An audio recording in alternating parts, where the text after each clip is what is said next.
Bang Ara, sekarang udah resmi jadi politisi Gerindra. Kenapa kemudian harus memilih masuk ke dalam partai Gerindra? Ya, karena itu pilihan saya. Tentu tidak ada yang tiba-tiba. Ya, seperti kamu di Kompas TV udah berapa lama? Boleh tahu berapa tahun? 13. Sebelumnya di mana? Di MNC. Ya, berapa tahun? 3 tahun. Ini ada pasti pertimbangannya matang kan? Ya, sudah, semua pasti pertimbangan untuk suatu perubahan itu pasti matang. Oke. Ya, tidak ada yang tiba-tiba.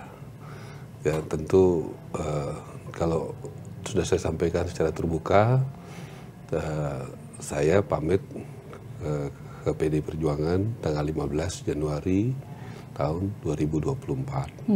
Saya datang ke kantor DPP PD Perjuangan, saya diterima sahabat saya, Mas Utut Adianto, DPP PD Perjuangan, Wakil Sekjen dan Ketua Fraksi.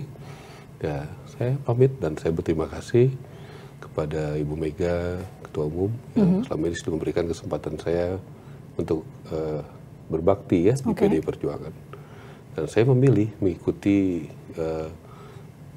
pilihan langkah daripada Bapak Jokowi menurut saya seperti itu, yang berbeda dengan pilihan PD Perjuangan. Baik. Menurut saya seperti itu. Bang Ara gini, ketika meninggalkan PDIP, Bang Ara pamit ya, saya pamit datang dan meninggal kartu KTA ya. KTA dan ya kita ya tentu punya pilihan sendiri dengan pertimbangan. Tadi kamu juga pernah berpindah dari satu TV ke TV lain aja, pasti pertimbangannya banyak.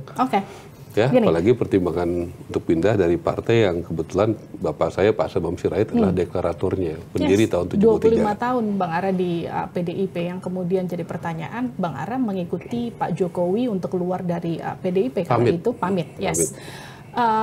Apakah juga masuk ke Gerindra itu juga karena Pak Jokowi, diminta Pak Jokowi? Enggak, itu pilihan saya sendiri. Dan saya pamit dari PD Perjuangan juga itu pilihan saya sendiri, tidak diminta, tidak disuruh oleh siapapun.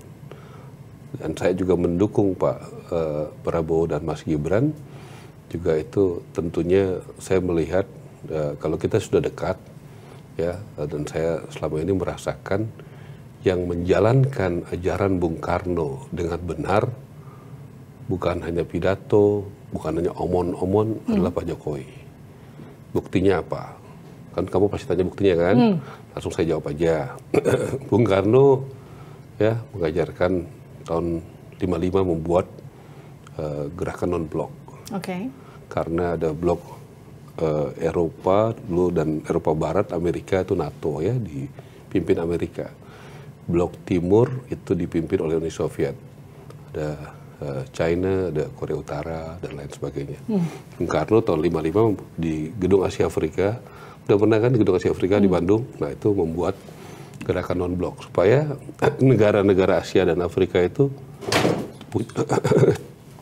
punya kekuatan sendiri dan tidak tergantung kepada dua blok tadi. Nah contohnya Jokowi apa yang dilakukan salah soal itu, ya dia tidak dalam tekanan blok Barat maupun blok Timur. Waktu perang Rusia dan Ukraina, saya pikir pada saat berkecamuk perang, yang presiden yang berani datang ke Rusia dan Ukraina itu hanya Jokowi. Nah, kedua, Freeport sudah berapa puluh tahun itu dimiliki oleh Amerika, sahamnya mayoritas. Dari dulu sudah ada Freeport, tapi yang bisa membuat Freeport di bawah 1% baru Jokowi. Dari dulu kita sudah punya nikel, tapi yang berani melarang ekspor nikel mentah baru Jokowi, bahkan berhadapan dengan WTO. Karena Eropa tidak mau kita melarang ekspor mentah. Sementara kita mau naik kelas dari negara menengah menjadi negara industri. Dan tentu kita mau bahan alam kita, kekayaan alam kita diolah dulu. Dibangun smelter, baru dijual supaya harganya naik. Dan itu dibuktikan bagaimana kita punya royalti, pajak dan sebagainya, nilainya itu berpuluh-puluh kali lipat. Dari tadinya mungkin hanya puluhan triliun jadi ratusan triliun. Jadi itu butuh keberanian. Itu dulu ya. Jadi alasannya kenapa saya mengatakan bahwa Jokowi lah yang berani menjalankan ajaran Bung Karno. Contoh, yang berani membuarkan organisasi radikal adalah Jokowi.